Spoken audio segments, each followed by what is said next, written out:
你可能做夢都估唔到，喺我哋亞洲嘅心臟地帶，竟然藏住一個神秘到令人發麻，又美麗到令人窒息嘅國家。好多人提起呢個地方，腦海入面浮現嘅第一幅畫面，可能係一望無際嘅大草原、跑緊嘅駿馬，仲有雄偉嘅成吉思汗。但係如果我同你講，呢個國家嘅冬天地表溫度可以跌到低過-40°，城市入面呼吸一口空氣都等於食緊幾包煙。呢度嘅人口密度低到全球第一。如果你喺大沙漠入面失蹤，可能幾十年都冇人會發現你嘅骨頭。仲有呢度流傳住各種令全世界上千個探險家命喪黃泉嘅恐怖傳說，甚至有一座被當地人稱為食人湖嘅神秘水域，水底下埋葬住不知名嘅骸骨同歷史秘密。最令人難以置信嘅係，市面上好多網絡傳聞都話呢度係全球最缺男人嘅國家，周街都係單身嘅絕世美女。但係當地嘅老一輩人卻會嚴肅咁警告所有外地男士，去到呢度見到美女千祈唔好隨便靠近或者挑逗，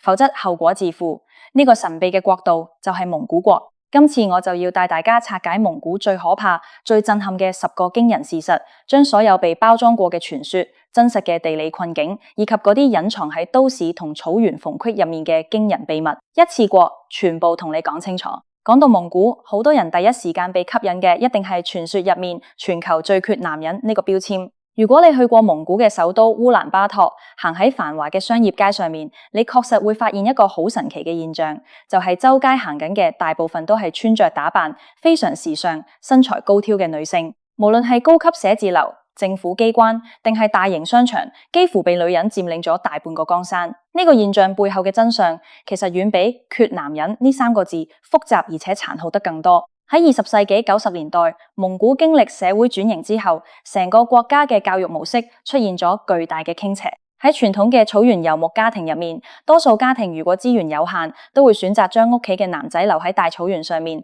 幫手放牧、照顧羊群同埋承擔重體力勞動，而將女仔送到首都或者國外去讀書。結果幾十年演變落嚟，蒙古嘅女性受高等教育嘅比例遠遠高過男性，甚至喺大學入面，女學生嘅比例可以高達60%以上。當呢班受過高等教育、識講英文、擁有國際視野嘅蒙古女性返到城市工作嘅時候，佢哋發現身邊同齡嘅男性，要麼仲留喺遠方嘅草原生活，要麼因為種種社會問題而失去競爭力。呢種嚴重嘅男女教育與經濟地位斷層，造成咗一個極度尷尬嘅局面，就係城市入面有大量高學歷、高收入嘅單身女性，而大草原上面卻有大量找不到老婆嘅單身牧民。所謂嘅缺男人，唔係指男女人數比例好似女兒國咁懸殊，而係城市入面高質量能夠在精神同經濟上同女性匹配嘅男性極度稀缺。這種高不成低不就嘅婚姻困境，成為咗現代蒙古女性最深沉嘅痛楚。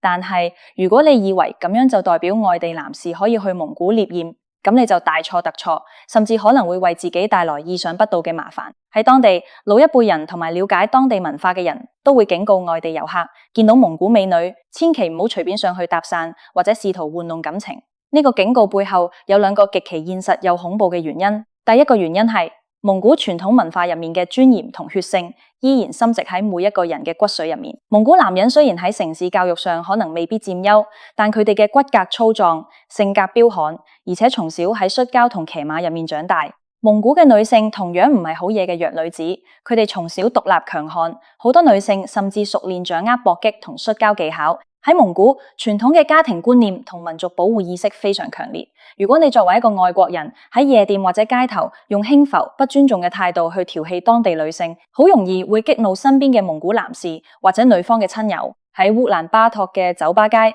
過往就發生過唔少外國遊客因為酒精刺激同搭訕問題，同當地人爆發嚴重肢體衝突，最後被圍毆至重傷嘅真實案例。另一個更深層次嘅原因係蒙古嘅社會結構非常緊密，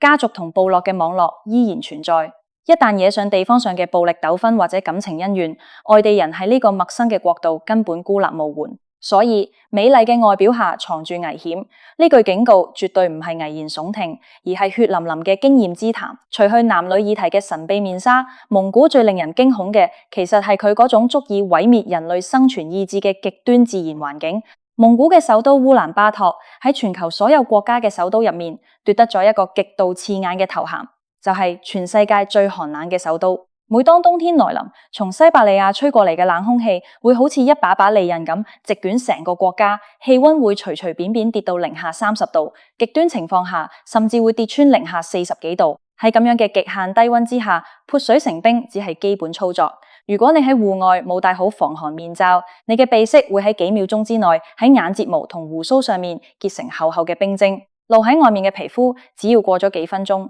就會失去知覺，面臨嚴重的凍傷甚至壞死。更恐怖嘅係，蒙古嘅冬天唔單止冷，仲極度漫長，從每年的10月一直持續到第2年的4月。整整半年嘅時間，成個國家都被冰封喺極寒嘅世界入面。對於生存在呢度嘅牧民嚟講，冬天就等於一場生死考驗。蒙古人最害怕嘅唔係普通嘅雪，而係一種被稱為白災或者黑災嘅極端氣候景象。當白災發生嘅時候，鋪天蓋地嘅大雪會將成個大草原覆蓋，雪層厚到連牲畜都踩唔穿，羊群同馬匹食唔到雪底下記住嘅乾草，會喺幾日之內集體凍死同餓死。有時一場白災過後，牧民成個家族幾十年積累落嚟嘅數千隻牲畜會喺一晚之間全軍覆沒，經濟損失慘重之餘，仲會將人逼上絕路。喺呢片廣袤嘅土地上面，大自然嘅冷酷無情遠遠超越咗人類嘅想象極限。然而，極端嘅寒冷仲帶來咗另一個更加隱蔽、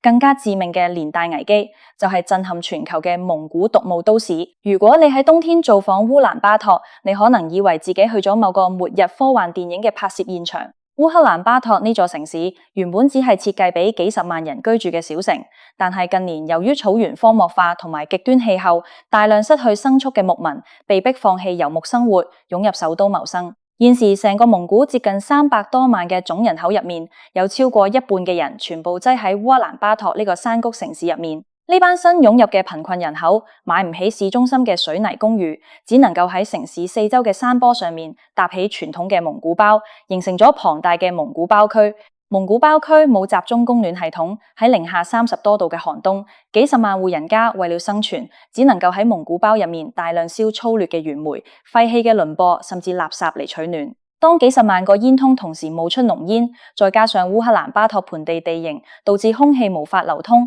整座城市會喺冬天被一層厚厚嘅黑色毒霧完全包裹。喺空氣污染最嚴重嘅日子，烏克蘭巴托嘅懸浮粒子濃度可以超出世界衛生組織安全標準嘅幾十倍，甚至超越咗印度同某些重工業城市，成為全球空氣質素最差嘅地方之一。喺呢度，冬天嘅空氣唔單止刺鼻，仲帶有濃烈嘅硫磺同塑料燒焦味。當地嘅小朋友喺冬天患上急性呼吸道疾病同肺炎嘅比例高得嚇人。這種由貧困、極寒同現代化轉型失敗交織出嚟嘅污染怪圈，係蒙古美麗風光背後最沉重嘅代價。如果你以為離開咗污染嚴重嘅首都，去到廣袤無垠嘅蒙古大草原同大沙漠就會得到救贖，咁你就大錯特錯咗。蒙古嘅第三個驚人事實就係佢嗰種令人精神崩潰嘅極致孤獨同無邊荒涼。蒙古係世界上人口密度最低嘅主權國家，喺這片廣達150多萬平方公里嘅廣袤土地上面，平均每平方公里竟然只有2個人左右。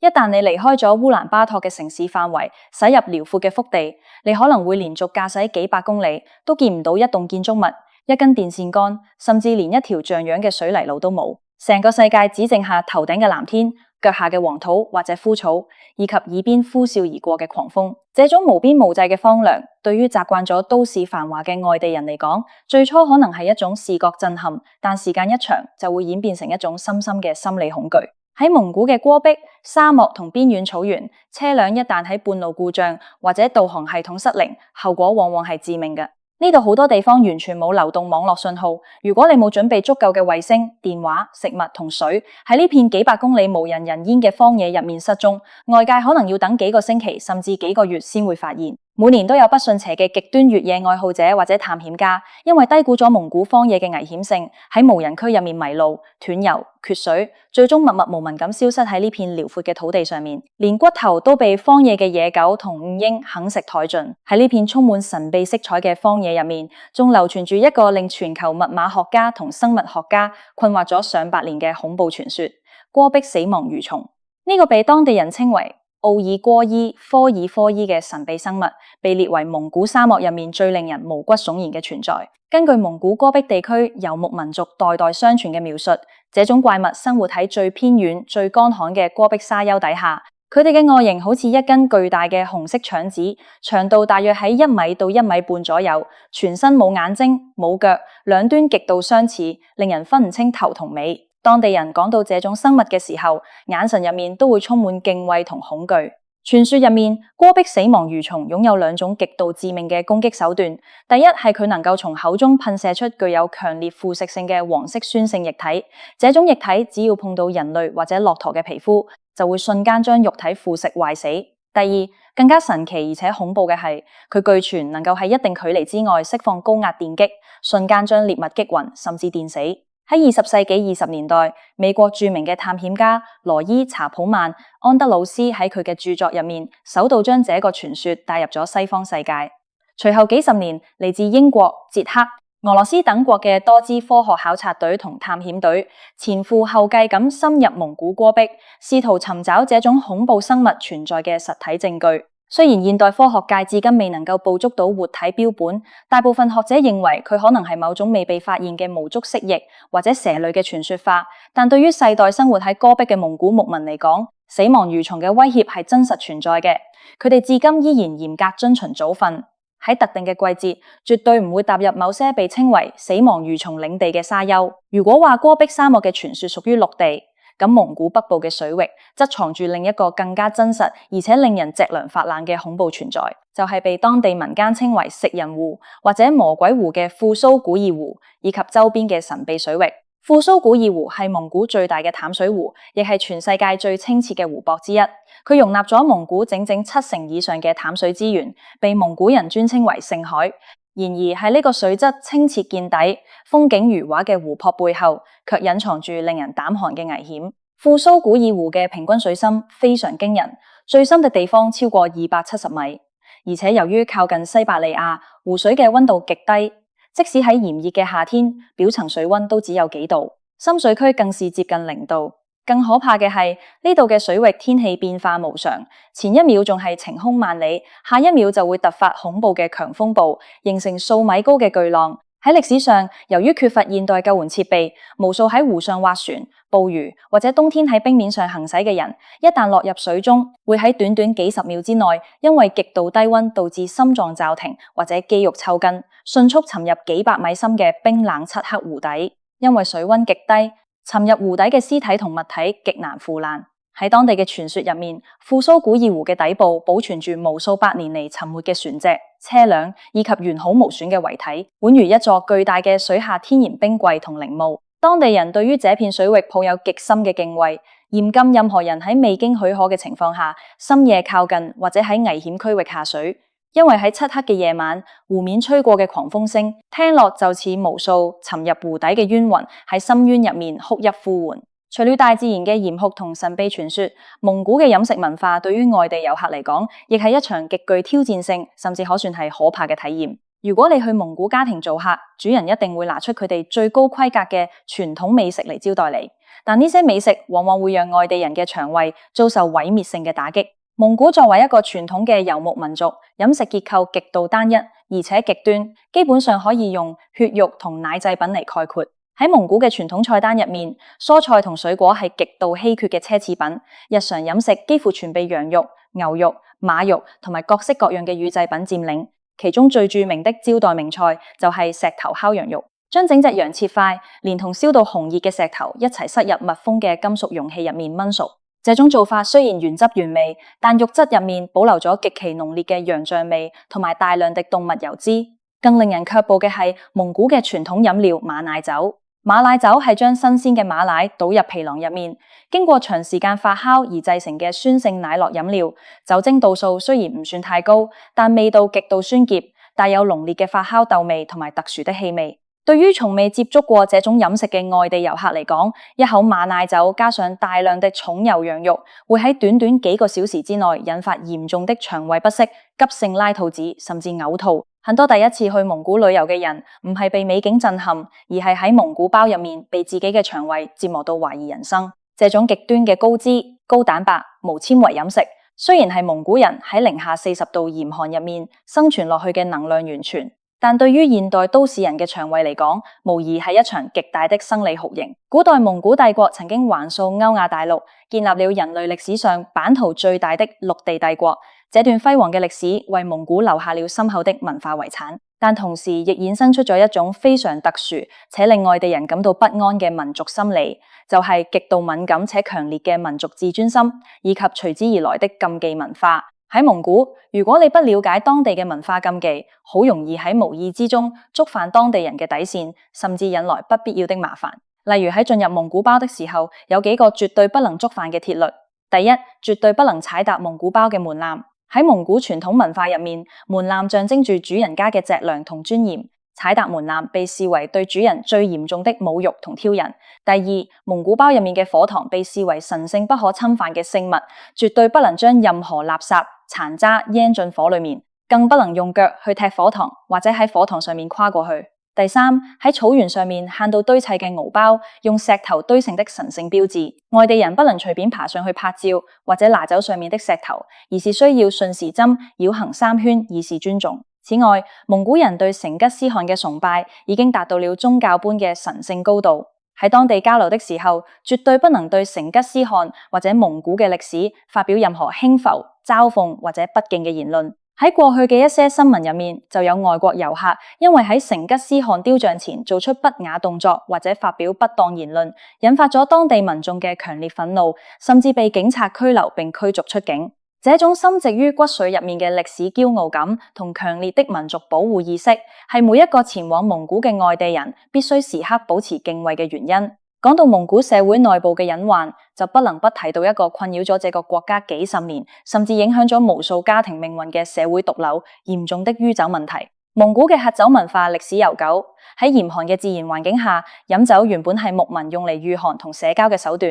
然而喺現代化轉型嘅衝擊下，酗酒逐漸演變成咗一個嚴重的社會危機。喺烏蘭巴托嘅街頭，尤其係到了夜晚或者週末，你經常可以看到喝得東倒西歪、倒喺路邊嘅醉漢。根據相關數據統計，蒙古嘅人均酒精消耗量喺亞洲名列前茅。大量嘅成年男性長期沉迷於高濃度的伏特加酒入面，酗酒帶來嘅連帶傷害係極其驚人嘅。它直接導致咗高居不下嘅家庭暴力率、交通事故率以及各種慢性疾病嘅高發。很多蒙古家庭因為父親或者丈夫長期酗酒，失去工作能力而陷入絕境。這亦係前面提到嘅城市女性不願結婚、男女地位出現巨大斷層嘅重要推手之一。為了應對這個嚴重的社會問題，蒙古政府不得不採取極端的手段。例如喺每個月嘅第一天，全蒙古實行嚴格嘅禁酒令，所有超市、酒吧、餐廳一律禁止售賣任何酒精飲料。然而，這種物理上的禁令依然很難喺短期內根治深植於文化同生活壓力入面嘅酗酒癇疾。夜幕降臨之後嘅烏蘭巴托街頭，嗰些散發着濃烈酒氣、行為失控嘅醉漢，成為咗這座城市安全陰影下最令人不安嘅存在。除了社會與人民嘅複雜性，蒙古嘅地理位置同經濟命脈，亦揭示咗一個令人窒息嘅殘酷事實：一個被夾喺兩個超級大國之間嘅終極六鎖國。蒙古嘅地緣政治環境可以用前無古人、後無退路嚟形容。成個蒙古國整整150多萬平方公里嘅土地，被北面的俄羅斯同南面的中國完全包圍，沒有任何一寸土地可以直通海洋。這種極端的地理位置決定咗蒙古嘅經濟命脈，完全受制於這兩個龐大的鄰國。蒙古擁有極其豐富嘅礦產資源，煤炭、銅、金、稀土等儲量驚人，被譽為踩喺礦床上面嘅國家。然而，由於沒有出海口，蒙古所有嘅礦產出口、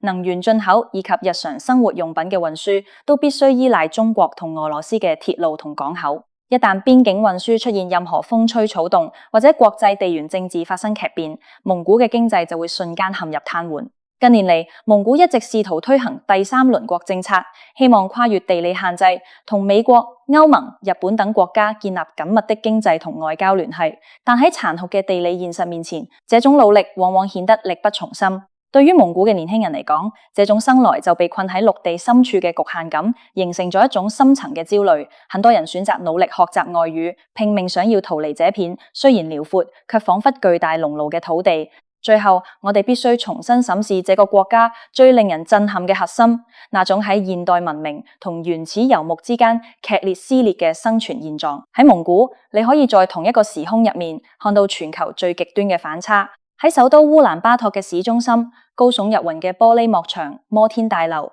奢華嘅5星級酒店、售賣幾萬美元名牌包包嘅精品店一應俱全。穿住名牌西裝嘅年輕精英坐在咖啡館入面，用流利的英文談論着加密貨幣同國際股市。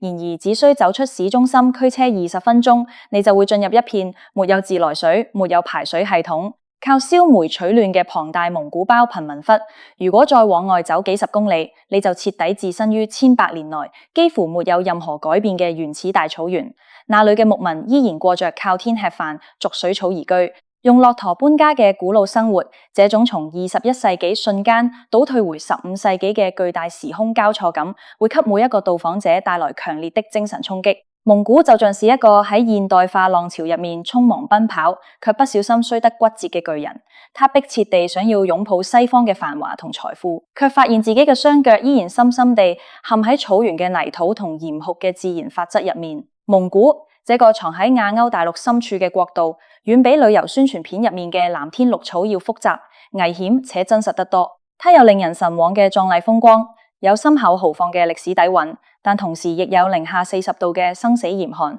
令人窒息嘅都市毒霧，無人區入面嘅極致孤獨、神秘莫測嘅荒野傳說，以及喺現代化轉型入面苦苦掙扎嘅社會痛楚。它不是一個適合隨便套用浪漫幻想去打卡嘅旅遊勝地，而是一個需要你帶着敬畏之心、充足準備以及對不同文明嘅深刻理解去慎重探索嘅神秘世界。看完這10個震撼事實，你係對這片遼闊而危險嘅土地產生咗更深嘅好奇，定係被它嘅嚴酷同神秘嚇退咗呢？這片土地嘅故事依然喺西伯利亞嘅狂風同戈壁嘅黃沙入面日復一日咁上演着。